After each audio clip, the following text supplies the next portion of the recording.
And it's, as you know, anywhere you go in life, it's good to have a plan. Yeah. Any place you travel to, it's good to have a plan. So it's also good to have a plan about your death. And I'm not saying just what happens, to your body and, what are you going to do with your objects or who you were probably taking care of and, make sure that they're still helped, So not just that, but what's the plan afterwards?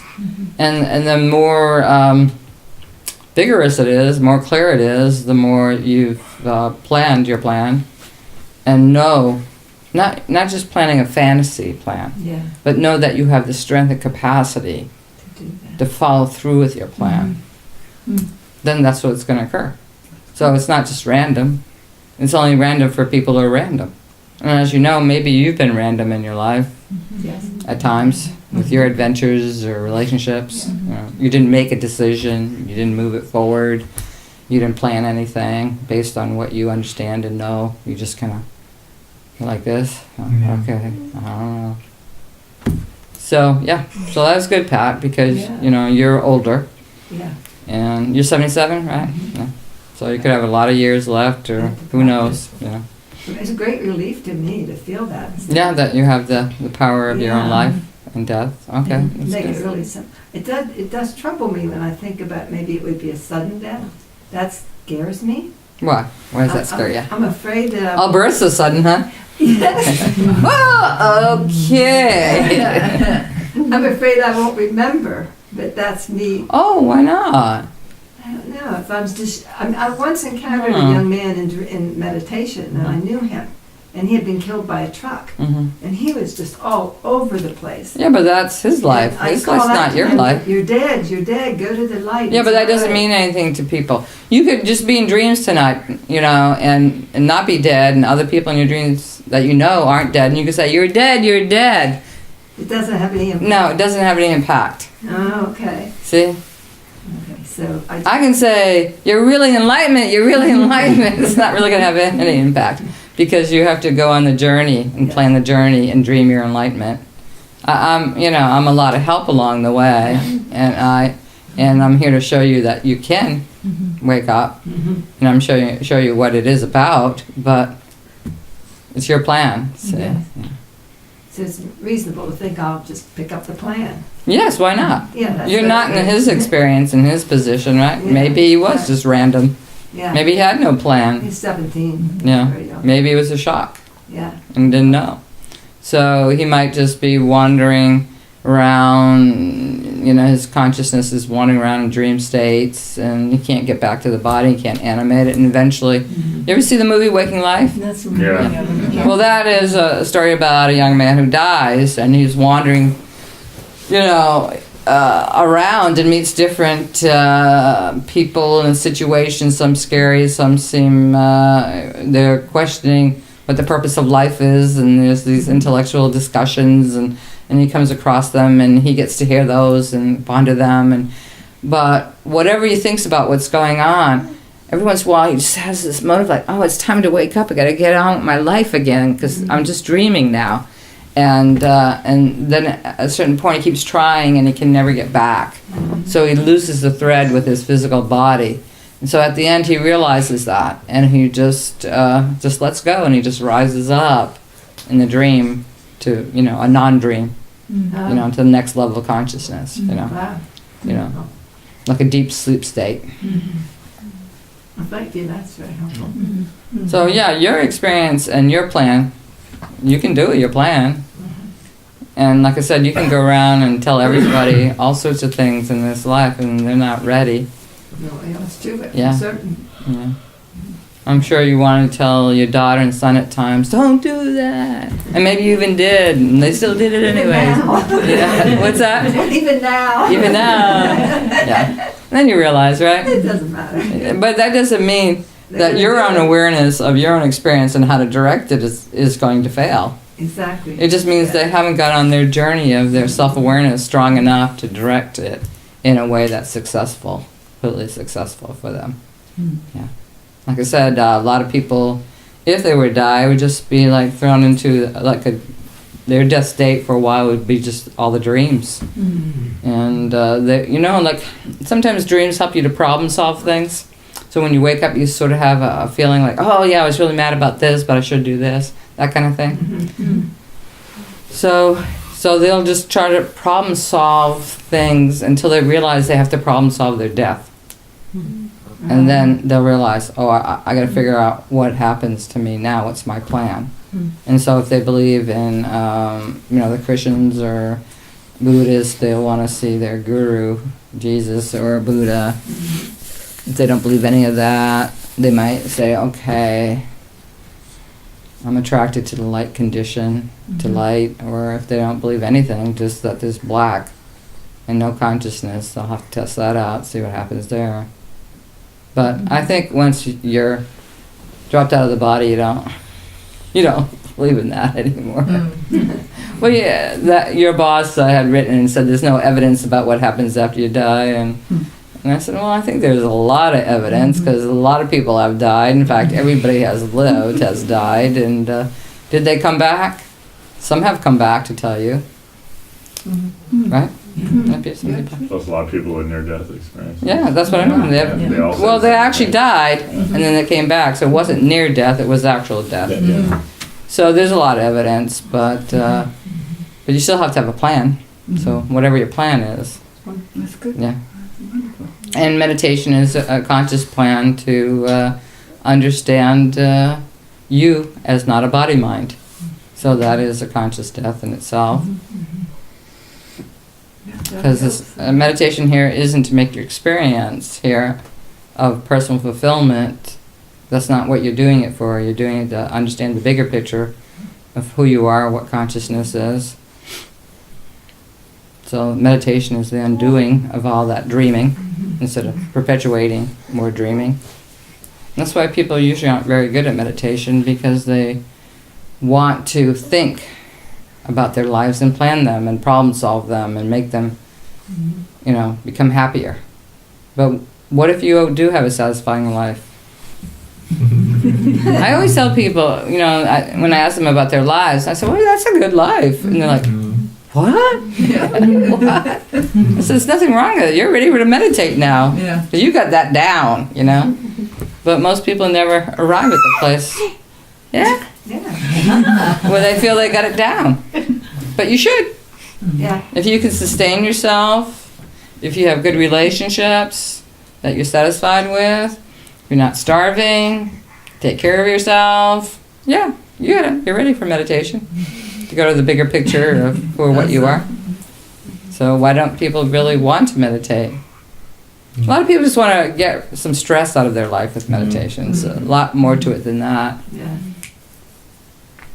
But anybody else consider it? How about you, Susan? Yeah, I did. I was looking at it. I kind of thought you said, like, my own experiences of what showed me what death would be like. Just trying to be, how cute you.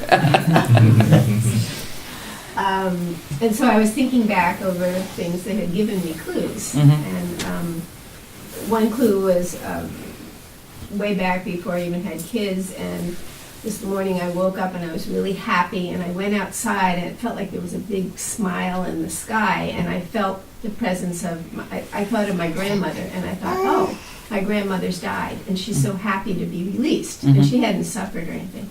And then later on in the day, I got the call from my mother that my grandmother had died. So it was this happy release experience.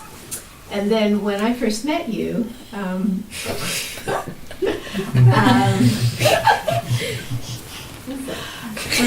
my father was dying. Oh dear. She's working it. Oh my God. Keep Go ahead. My father was dying, and I would go help relieve my mother, and then on the way home, I would stop and see you. And this one time I stopped, and my father was just at this point like a skeleton. He was just holding on because my mother couldn't really let go. And we were sitting up in your room, and we were meditating, and I had this meditation where I saw my father laying out, and then he unzipped and was just all light. And then I saw myself laid out dead. I unzipped, and I was just all light. And it just gave me a totally different feeling about the whole idea. So, I mean, there are other incidents that occurred. So you have all these really good experiences Yes. that are very positive. Yeah. Yes, Yeah. exactly. So why have you been afraid? I know. Why do you ignore these really positive experiences? Good idea. I don't.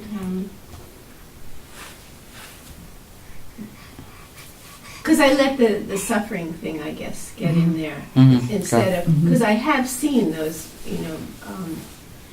I've had a number of those different experiences, even like in menopause where you have that feeling where all your systems are shutting down. It's like a practice for death in a way, and it happens at night.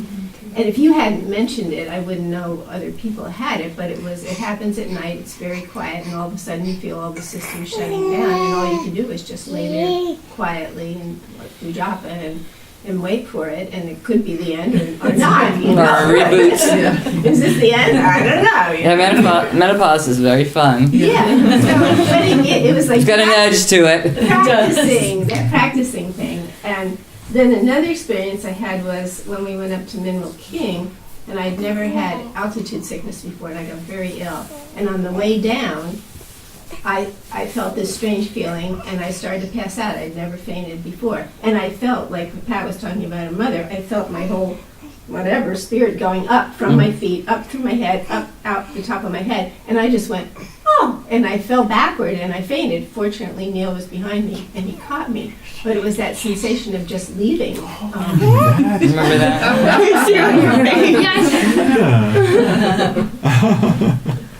So, yes, but Yeah. so I had. So the actual moment, you don't, it's not associated with something really terrible for you. No. I think the other one, the one last So one. your problem is you don't have to worry about death, you have to understand suffering better. Yeah. I see. Yeah. And understand, yes, my fear of. Suffering. Yes. It's not really death. Yeah. Okay. You working with that? Yes, I definitely am trying to work with that Santosha, yes. Because I can see I do get fearful about that. Yeah. Dory, you wanted to say something? Well, I was just thinking, because I was considering the fearing death itself. To me, what came right up was fearing not being able to breathe. And just that moment of fear, like you're going to die. And it seemed like it would be so uncomfortable. And I used to think of that as a really terrifying. It was like an image in my mind. I don't know where it came from, where you can't breathe anymore. Yeah. And that it would just be freaky. But now I just feel like it would just be a moment of discomfort passing, like it just be a shift. So of you your got a awareness. more reasonable relationship to that Much more suffering. Okay. reasonable, but I can remember. Did you being ever frightened. stub your toe or get a really painful pain and said, "Oh, this is really bad," and then at your age you go, "Well, everything passes, so it'll pass too. It's just bad right now." That's It seems like. same thing. Yeah. So I was really happy for this whole thing. Yeah. Yeah. Because there's a lot of happy things. My father died, and I felt him really happy. Mm-hmm. And I actually had an image of him, vision kind of him dancing on his grave when we were leaving. Mhm. He's actually dancing to Mhm. show me I'm happy, Okay. you know. So I was really happy. Anybody else? How about you, Mike? Did you do it? I looked at sleeping, Mm-hmm. and I thought about how, like, it seems like it's, like right now, it's body, mind, and then the consciousness, which is, me, but it's like the eye, I can't see it because I'm it.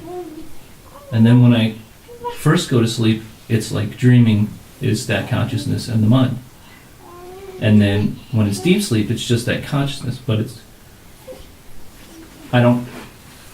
it's not being recorded, or it's just open consciousness, not being, It's like when the TV's off. and the electricity's still there. Mm-hmm. So it's just not being compartmentalized, or so it's not that I'm not here anymore. It's that the recording device of the experience isn't there anymore. Mm-hmm. It's open. So I was thinking dying was just like, it's not really that big of a thing, really. It's just the Mike Bennett taste bud isn't there anymore. It's still open experience and awareness, but it's not being like microscoped through this. Mm-hmm. This personal life. Yeah. So you decided you weren't afraid? Yeah. Okay. Because it's not really that big of a thing if you look at it that way. Okay. Well, that's your plan. Your plan is not to be afraid. Yeah. Ellie, anything you want to say? I thought about it too. I thought about it in regards to like my meditation, and I was kind of thinking like you're having quiet meditation, you're not grabbing all the thoughts, and I was kind of thinking of it kind of as in regards to like grabbing my identity, like trying to hold on to that. Mm-hmm. And if I'm not holding on to that, then it's not a scary place. It's just kind of there. So that's kind of how. Yeah, investigate the place without doing that activity. Yeah. And what does it feel like? Yeah. Yeah. It's like you're saying when you're on a walk sometimes where you're just like, who am I? Where am I? That kind of thing. That But don't loss try of and, familiarity and continuity, yeah. but don't try and like anchor it. Yeah. You know? How about you, James? I was kind of thinking that if I'm not awake, I'll just sort of transition right into another life. Oh, That you would just Just close die and my have eyes, another life? Open my eyes and I'm in another life. Another baby? Mm-hmm. That's quick. that's what the AT&T man said. Yeah, some people say, yeah. That's what he said. Yeah, yeah. He said, I'll die and be born immediately. Oh, that's a plan. That's a plan too. How about you, Jer? I kind of related a lot to what Susan was saying Mm-hmm. for myself. I mean, I kind of feel like I've had like kind of a lot of experiences, but I always felt more scared about the actual physical part rather than death or whatever. So being alive scarier Yeah, because there's suffering. yeah. But also kind of like what Troy was saying, being kind of scared of like feeling like the breath stop and that sort of sensation. I had that like once happened in meditation. Your breath stopped, Yeah, it kind of freaked me out. and then it came back. Yeah. How I quickly? kind of just got up because I didn't. Oh, you didn't want to let it I happen. didn't want to let it happen. Yeah. If you let it happen, that's nirvakapa samadhi. Yeah. Oh, really? No. That's the yogic state that yogis talk about.